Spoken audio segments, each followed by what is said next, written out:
أعوذ بالله من الشيطان الرجيم. بسم الله الرحمن الرحيم. قل تعالوا أتل ما حرم ربكم عليكم ألا تشركوا به شيئا وبالوالدين إحسانا ولا تقتلوا أولادكم من إملاق نحن نرزقكم وإياهم ولا تقربوا الفواحش ما ظهر منها وما بطن ولا تقتلوا النفس التي حرم الله إلا بالحق ذلكم وصاكم به لعلكم تعقلون. ولا تقربوا مال اليتيم إلا بالتي هي أحسن حتى يبلغ أشده وأوفوا الكيل والميزان بالقسط لا نكلف نفسا إلا وسعها وإذا قلتم فاعدلوا ولو كان ذا قربى وبعهد الله أوفوا ذلكم وصاكم به لعلكم تذكرون. وأن هذا صراطي مستقيما فاتبعوه ولا تتبعوا السبل فتفرق بكم عن سبيله ذلكم وصاكم به لعلكم تتقون. محترم حضرات و خواتین، سورہ انعام کی 3 آیتیں آپ کے سامنے پڑھی گئی ہیں اور غور سے سنیں. یہ سورہ انعام کی 3 آیتیں ہیں. سورہ انعام سورہ نمبر 6 آیت نمبر 150 پر 1 151 152 153 150 پر 1 150 پر 2 اور 150 پر 3. ان 3 آیتوں میں اللہ تعالیٰ نے اپنے بندوں کو 10 وصیتیں کی ہیں. ان 3 آیتوں میں اللہ تعالیٰ نے اپنے بندوں کو 10 وصیتیں کی ہیں. یہ اللہ تعالیٰ کی 10 وصیتیں ہیں جن کو ہمیں جاننا اور اس پر عمل کرنا ضروری ہے، اس لیے کہ یہ کسی دوسرے کی وصیت نہیں ہے. ہر ایک کی وصیت کی بڑی اہمیت ہوتی ہے. ماں باپ اپنے مرنے کے وقت اپنی اولاد کو وصیت کرتے ہیں. ایک انسان کسی لمبے سفر پر جا رہا ہے، حج عمرہ کے لیے جاتے ہیں تو اپنے اہل خانہ کو وصیت کر کے جاتے ہیں. اور ہمارے نبی جناب محمد الرسول اللہ صلی اللہ علیہ وسلم کی بہت ساری وصیتیں ہیں حدیثوں میں. اگر وقت ملا تو انشاءاللہ ان میں سے بعض وصیتوں کو، نبی صلی اللہ علیہ وسلم کی جو وصیتیں ہیں، فجر کے درس میں انشاءاللہ ان وصیتوں کو بیان کیا جائے گا کہ نبی صلی اللہ علیہ وسلم کی کیا وصیتیں ہیں امت کے لیے، صحابہ کے لیے، اہل ایمان کے لیے. آج کے درس میں اللہ تعالیٰ کی 10 وصیتیں بندوں کے لیے کیا ہیں وہ ہمیں سمجھنا ہے. پہلے میں ترتیب سے 10 وصیتیں بیان کر دیتا ہوں، اس کے بعد اس کی تفصیل بیان کریں گے. سب سے پہلے دیکھیے، قل تعالوا اتل ما حرم ربکم علیکم.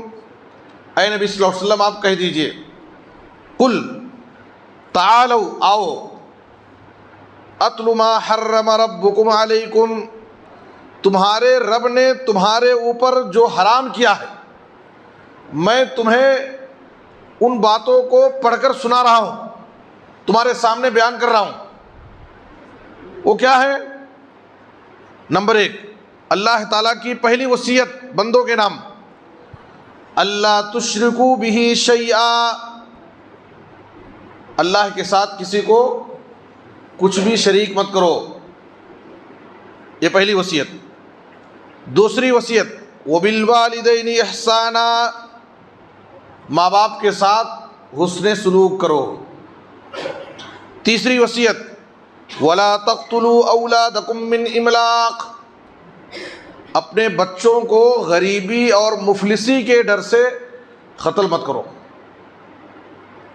نحن نرزقکم وإیاہم، ہم تمہیں بھی روزی دیں گے، ان کو بھی روزی دیں گے.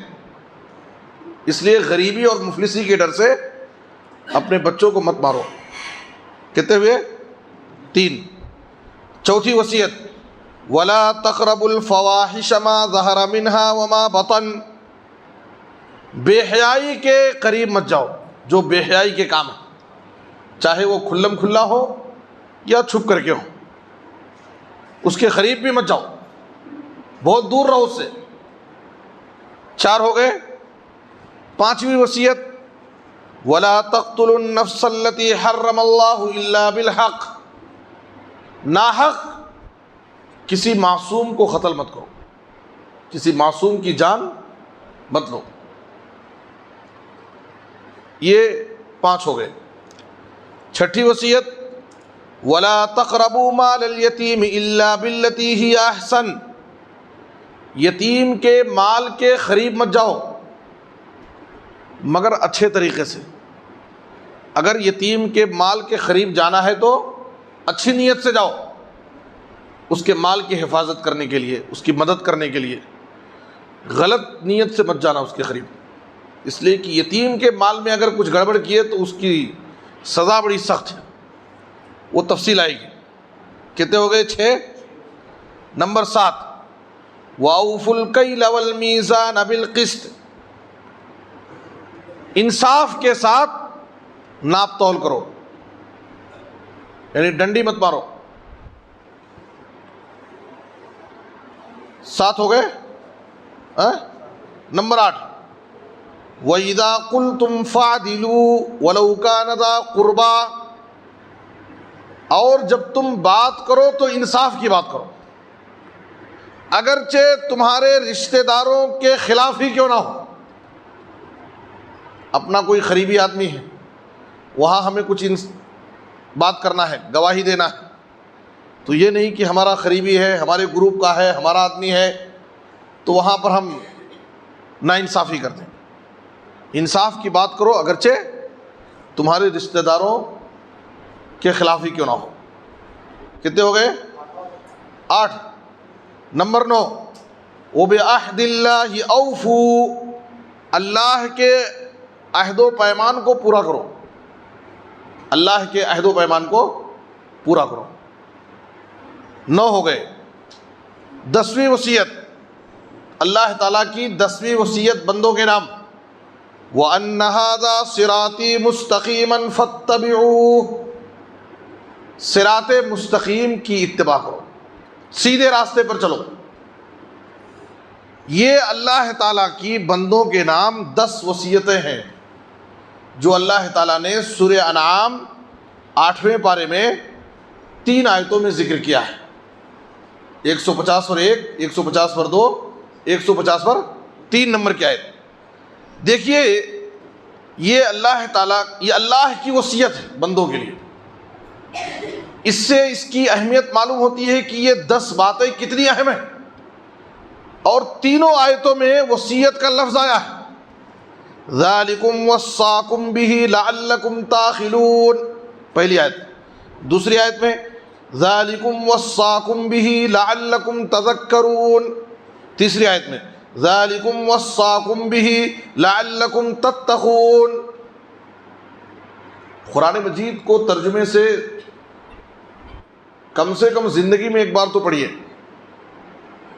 اللہ تعالیٰ نے قرآن میں بہت کچھ رکھا ہے، علم کا خزانہ ہے، اور قرآن کو ترجمے سے پڑھیں گے تو قرآن سے حقیقی محبت دل میں بیٹھی. اللہ کا کلام، اللہ کے کلام میں ہمارے لیے کیا پیغام ہے، کیا نصیحتیں ہیں، بہت کچھ ہے. جب ابھی جو میں بیان کر رہا ہوں، اگر آپ کے ہاتھ میں قرآن ہوتا اور آپ اس آیت کو دیکھتے اور اس کے ترجمے کو سنتے تو اس کی چاشنی اور ہوتی تھی. یہاں تو صرف ون سائڈ گفتگو ہو رہی ہے، ہم بات کر رہے ہیں اور آپ سن رہے ہیں. تو دیکھیے 10 وصیتوں میں پہلی وصیت کیا ہے؟ اللہ تشرکوا بہ شیئا، اللہ کے ساتھ کسی کو کچھ بھی شریک مت کرو. زندگی میں کبھی بھی کیسا بھی معاملہ آ جائے وہاں پر اللہ کے ساتھ شرک نہیں کرنا کسی بھی حال میں. بعض حدیثوں کے اندر تو نبی صلی اللہ علیہ وسلم نے کہا وَإِن قُتِّلْتَ أَوْ حُرِّقْتَ، اگرچہ تمہیں قتل کر دیا جائے، تمہیں جلا دیا جائے، یہ تمہارے ایمان کی آزمائش. یہ جان کیا ہے؟ اگر اللہ کی راہ میں توحید پر اگر ہم مر رہے ہیں تو اس سے بڑی موت اور کیا ہوگی. صحابہ کرام نے اپنی جان مال سب کچھ اللہ کی راہ میں قربان کر دیا، لٹا دیا. اس کے بعد وہ یہ نہیں سوچتے تھے کہ میں بہت بڑا کارنامہ انجام دے دوں.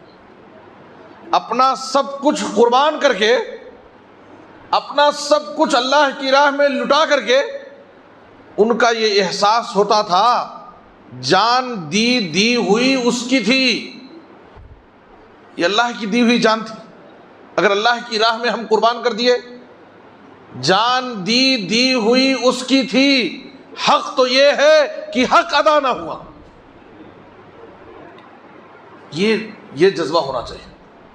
ہم کبھی بھی کسی بھی حال میں اللہ کے ساتھ کسی کو شریک نہیں کریں. توحید پر قائم رہیں، توحید پر ڈٹے رہیں. اور ایسے لوگ جو توحید پر ڈٹے رہتے ہیں ہر حال میں، کسی کا ڈر خوف، کسی کی لالچ، کسی کی محبت انہیں دین سے، توحید سے، ایمان سے نہیں پھیرتی ہے، تو ایسے لوگوں کا بہت بڑا مقام ہے. ان الذين قالوا ربنا اللہ ثم استقاموا، بے شک جن لوگوں نے کہا کہ ہمارا رب اللہ ہے، ایک اللہ، پھر زندگی بھر اسی پر ڈٹے رہے، قائم رہے، یہ ایسے اللہ والے ہیں جن کے پاس ان کی موت کے وقت آسمان سے فرشتے آ کر کے ان کو خوشخبری سناتے، ان کو جنت کی بشارت دیتے. اللہ تخافوا ولا تحزنوا، تمہیں اب ڈرنے کی اور غم کرنے کی ضرورت نہیں ہے، اور تم جنت کی خوشخبری ہم سے لے لو. یہ بہت بڑی چیز ہے. اللہ تعالیٰ کی بندوں کے نام پہلی وصیت شرک سے بچو. جتنے بھی انبیاء اس روئے زمین پر آئے، سارے نبیوں کی پہلی دعوت ایک اللہ کی عبادت کرو، اللہ کے ساتھ کسی کو شریک مت کرو. نبی انبیاء کے نقش قدم پر چلتے ہوئے جتنے بھی دعات اللہ کی طرف دعوت دینے والے قیامت تک آئیں گے، سب ایک اللہ کی عبادت کی طرف بلائیں گے اور اللہ کے ساتھ شرک سے لوگوں کو ڈرائیں گے. لقمان حکیم، سورہ لقمان ایک سورت ہے قرآن میں، اور حضرت لقمان کے بارے میں اختلاف ہے کہ وہ نبی تھے یا حکیم تھے. راجح اور صحیح بات یہ ہے کہ وہ اللہ کے ایک نیک بندے تھے جن کو اللہ تعالیٰ نے علم و حکمت سے نوازا تھا. وہ نبی نہیں تھے، اس لیے لقمان حکیم میں بول رہا ہوں. انہوں نے اپنے بیٹے کو بہت ساری نصیحتیں کی ہیں، اور ہر ماں باپ کو اپنے بچوں کی دینی تربیت کے لیے ان نصیحتوں کو جن کو اللہ نے قرآن میں سورہ لقمان میں ذکر کیا ہے ایک بار ضرور ترجمے کے ساتھ پڑھنا چاہیے. بڑی پیاری نصیحت ہے، بڑی پیاری نصیحت ہے. لقمان حکیم کی اپنے بیٹے کی جو بہت ساری نصیحتیں ہیں جن کو اللہ تعالیٰ نے سورہ لقمان میں ذکر کیا ہے، ان میں پہلی نصیحت کیا ہے؟ وَإِذْ قَالَ لُقْمَانُ لِابْنِهِ وَهُوَ يَعِظُهُ لَا تُشْرِكْ بِاللَّهِ وَإِذْ قَالَ لُقْمَانُ لِابْنِهِ وَهُوَ يَعِظُهُ يَا بُنَيَّ لَا تُشْرِكْ بِاللَّهِ إِنَّ الشِّرْكَ لَظُلْمٌ عَظِيمٌ. لقمان حکیم اپنے بیٹے کو نصیحت کر رہے ہیں، اے میرے پیارے بیٹے، اللہ کے ساتھ کسی کو شریک مت کرو، یہ شرک سب سے بڑا ظلم ہے. شرک سب سے بڑا ظلم ہے، اور مشرک اس روئے زمین کا سب سے بڑا ظالم ہے. کیوں؟ اس لیے کہ ظلم کہتے ہیں جو جس کا حق ہے اس کو اس کا حق نہ دیا جائے تو اس کے ساتھ یہ کیا ہے؟ ظلم ہے. عبادت صرف اللہ کا حق ہے، عبادت صرف اللہ کا حق ہے۔ اب ہم اللہ کا حق اللہ کو اگر ہم نہیں دے رہے، اللہ کے حق میں کسی دوسرے کو شریک کر رہے ہیں، تو یہ کیا ہو گیا؟ یہی ظلم ہے۔ اسی لیے شرک سب سے بڑا ظلم ہے اور توحید سب سے بڑا انصاف ہے۔ اس روئے زمین کا سب سے بڑا انصاف توحید، اور اس روئے زمین کا سب سے بڑا ظلم شرک ہے، اور مشرک سب سے بڑے ظالم۔ ان الشرک لظلم عظیم۔ اس لیے ہمیں اپنی زندگی میں اپنی اولاد کو، اپنے بچوں کو، اور جب بھی ہم لوگوں کو نصیحت کریں تو شرک سے ان کو ڈرائیں، ایمان اور توحید کی دعوت دیں، صحیح عقیدے کی طرف بلائیں۔ انبیاء کی دعوت کا خلاصہ اور نچوڑ توحید کے گرد گھومتی ہے۔ نبی صلی اللہ علیہ وسلم کی 23 سالہ نبوت کی زندگی میں 13 سال صرف توحید کی دعوت، توحید کی دعوت، شرک سے ڈرانا، یہ بہت ضروری چیز ہے۔ آج بہت سارے لوگ ہیں اس کو لائٹ سے لے لیتے ہیں، کیا توحید توحید بار بار کرتے ہیں۔ یہ بڑی اہم چیز ہے۔ اللہ تعالیٰ اپنے بندوں کو جو 10 وصیتیں کیا ہے، پہلی وصیت کیا ہے؟ شرک سے ڈرو، شرک سے بچو، زندگی میں شرک مت کرو، اس لیے کہ شرک آ گیا تو یہ ایک ایسا وائرس ہے جو ہماری زندگی میں گھس جائے گا تو ہماری زندگی کی ساری نیکیاں سب ڈیلیٹ ہو جائیں گی، سب برباد ہو جائیں گی۔ آدمی نماز تو پڑھے گا لیکن اس کی نماز اللہ کے پاس قبول نہیں ہوگی۔ انسان بیت اللہ کا طواف کرے گا، حج کے لیے جائے گا، عمرہ کر لے گا، لیکن اس کی زندگی کی کوئی بھی عبادت اللہ کے پاس قبول نہیں ہے، اس لیے کہ وہ اللہ کی عبادت میں شرک کرتا ہے۔ اللہ تعالیٰ کو یہ ملاوٹ پسند نہیں۔ دنیا کا ایک انسان ملاوٹ کو پسند نہیں کرتا ہے۔ ایک شوہر اپنی بیوی پر یہ سمجھتا ہے کہ میرا حق ہے، اگر اس کی بیوی اس کے سامنے کبھی اپنی محبت کا اظہار کرتے ہوئے کہہ دے کہ میں آپ سے بھی محبت کرتی ہوں، تو کیا وہ شوہر پسند کرے گا اسے؟ وہ تو غیرت اس کی بھڑک جائے گی اور کہے گا اس کا مطلب یہ کہ مجھ سے بھی محبت کرتی ہے تو اس کا مطلب کسی دوسرے کی محبت بھی اس کے دل میں ہے، تو وہ یہ اس بات کو سننا پسند نہیں کرے گا۔ وہ یہ چاہتا ہے کہ وہ کہے کہ میں آپ ہی سے محبت کرتا ہوں، اور وہی ہمیں سورہ فاتحہ میں تعلیم دی گئی، ایاک نعبد و ایاک نستعین، اے اللہ ہم صرف تیری ہی عبادت کرتے ہیں۔ ایک موحد توحید پرست انسان کہتا ہے کہ ہم صرف تیری ہی عبادت کرتے ہیں، اور ایک مشرک کیا کہتا ہے؟ ہم تیری بھی عبادت کرتے ہیں۔ یہ ہی اور بھی کا فرق ہے، ہی میں توحید ہے اور بھی میں کیا ہے؟ شرک چھپا ہوا ہے۔ ہی کہنے سے ایک عورت پاک دامن اور نیک بیوی مانی جاتی ہے، اور وہی عورت اگر اپنے شوہر سے بھی کہہ دیتی ہے تو اس کا مطلب یہ ہے کہ وہ عورت بدچلن ہے، بدکار ہے، زانیہ ہے، فاحشہ عورت، جس کو کوئی بھی غیرت مند شوہر برداشت نہیں کر سکتا ہے۔ دنیا میں ایک انسان اپنی پراپرٹی میں، اپنے حق میں، اپنی ملکیت میں معمولی ملاوٹ کو، شراکت کو برداشت نہیں کرتا ہے۔ جو اللہ ہمارا خالق ہے، مالک ہے، رازق ہے، مدبر ہے، کائنات کے نظام کو چلانے والا ہے، سب کچھ یہ اللہ کا ہے، وہ اللہ اپنی عبادت میں کیسے شراکت کو پسند کرتا ہے؟ اسی لیے اللہ تعالیٰ کبھی بھی اس بات کو معاف کرنے والا نہیں ہے کہ ایک مشرک شرک پر اس کی موت ہو جائے، وہ اللہ اس کو کبھی معاف نہیں کر سکتا ہے۔ تو پہلی وصیت اللہ تشرکوا بہ شیئا۔ دوسری وصیت کیا ہے؟ وبالوالدین احسانا، ماں باپ کے ساتھ حسن سلوک کیا جائے۔ قرآن مجید کی کئی آیتوں میں اللہ تعالیٰ نے توحید کے بعد، اپنے حق کے بعد دوسرے نمبر پر اگر کسی کا حق بتایا ہے تو کس کا ہے؟ ماں باپ کا حق۔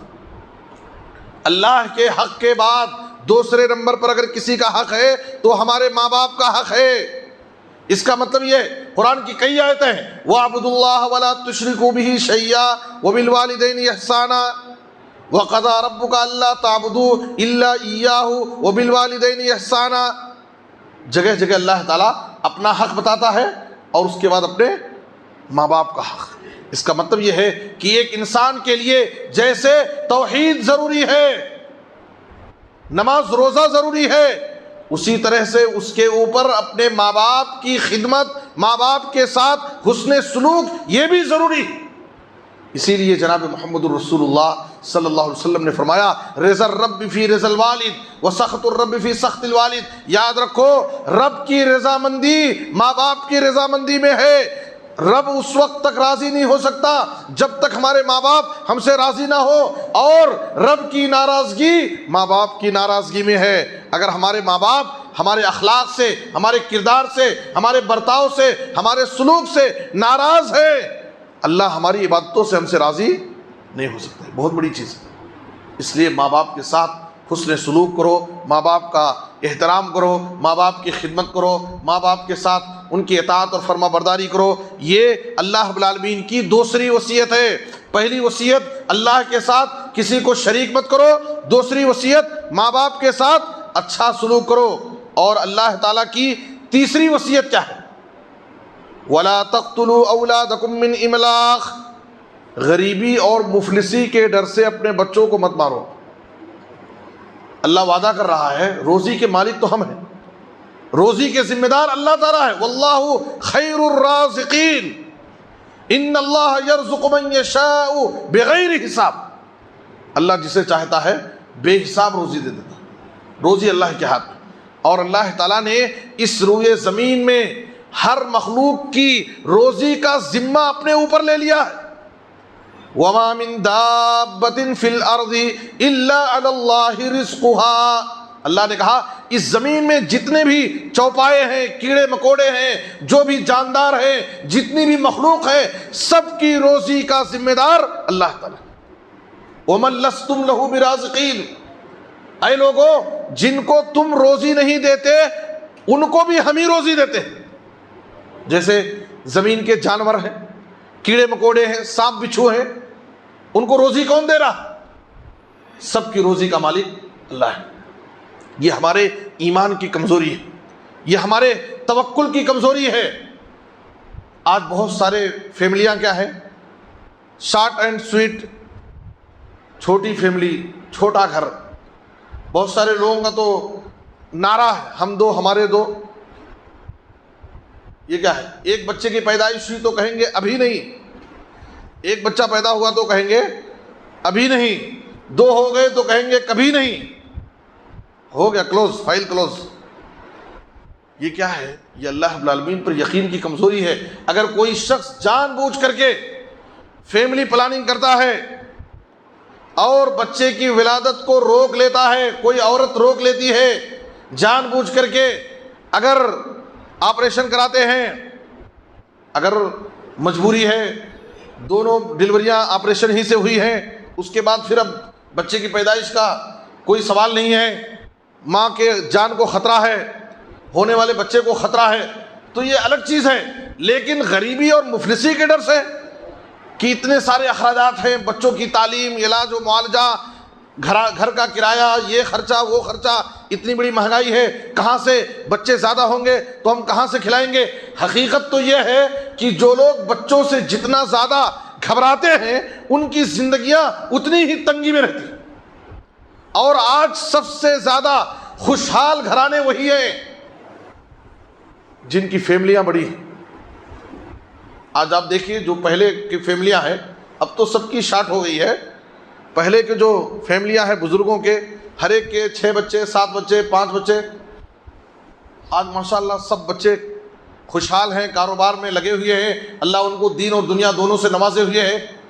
اور جو لوگ اپنی فیملی پلاننگ کیے ہوئے ہیں، آج کتنے لوگ ہیں پریشان ہیں۔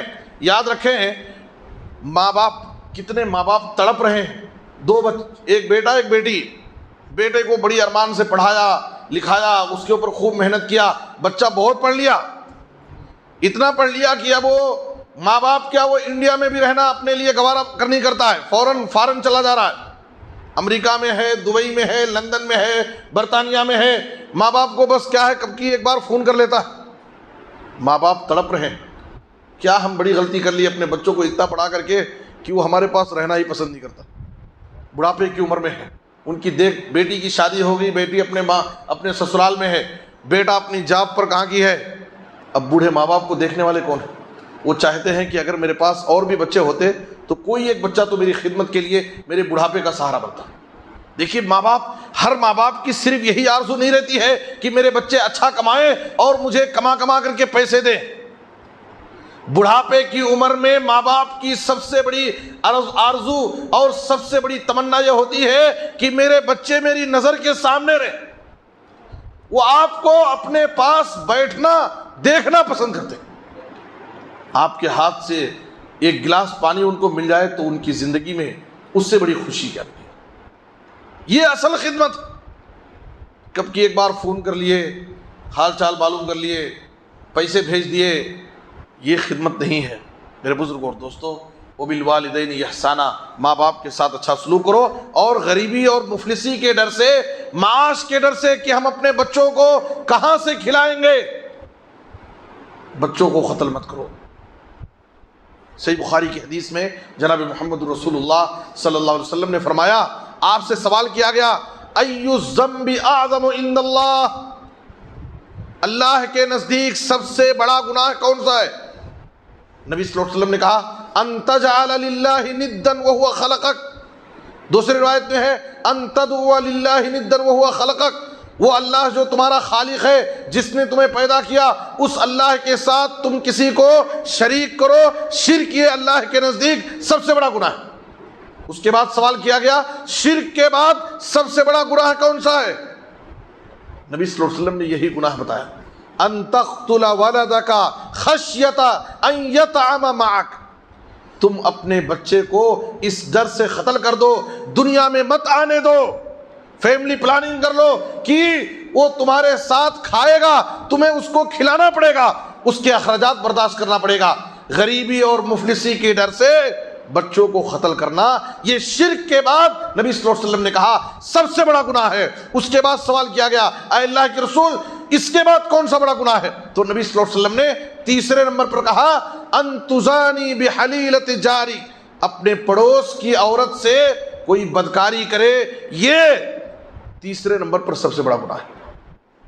وہ اس کا پڑوسی تھا، پڑوسی کو پڑوسی پر بھروسہ ہوتا ہے، اپنی غیر حاضری میں کہیں سفر پر جا رہا ہے، وہ اس کو تاکید کر کے جاتا ہے کہ میرا پڑوسی ہے، میری بیٹیوں کی، میری بچیوں کی حفاظت کرے گا، اس پر کوئی غلط نظر نہیں ڈال سکتا ہے۔ اس نے اس کے بھروسے کو پامال کیا، اس نے اس کے بھروسے کو مجروح کیا، اس کے دل کو ٹھیس پہنچائی، اس کے بہن بیٹی کے ساتھ بدکاری کر کے، اس لیے نبی صلی اللہ علیہ وسلم نے کہا یہ تیسرے نمبر پر سب سے بڑا گناہ ہے۔ بلکہ حدیث کے اندر نبی صلی اللہ علیہ وسلم نے کہا کہ ایک آدمی کسی عام 10 عورتوں سے زنا کرے،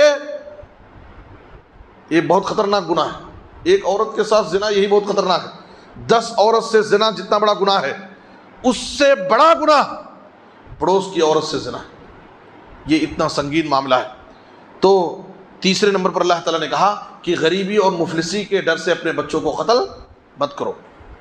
اس کے بعد چوتھی چیز، وَلَا تَقْرَبُوا الْفَوَاحِشَ مَا ظَهَرَ مِنْهَا وَمَا بَطَنَ، بے حیائی کے قریب مت جاؤ، جو گندے کام، فواحش، چاہے وہ ظاہری ہو یا باطنی ہو۔ زنا کو اللہ تعالیٰ نے کیا کہا، وَلَا تَقْرَبُوا الزِّنَا إِنَّهُ كَانَ فَاحِشَةً وَسَاءَ سَبِيلًا، زنا کے قریب، جیسے جہاں کہا وَلَا تَقْرَبُوا الْفَوَاحِشَ، بے حیائی کے قریب بھی مت جاؤ، تو اسی طرح سے اللہ نے کہا وَلَا تَقْرَبُوا الزِّنَا، زنا کے قریب مت جاؤ۔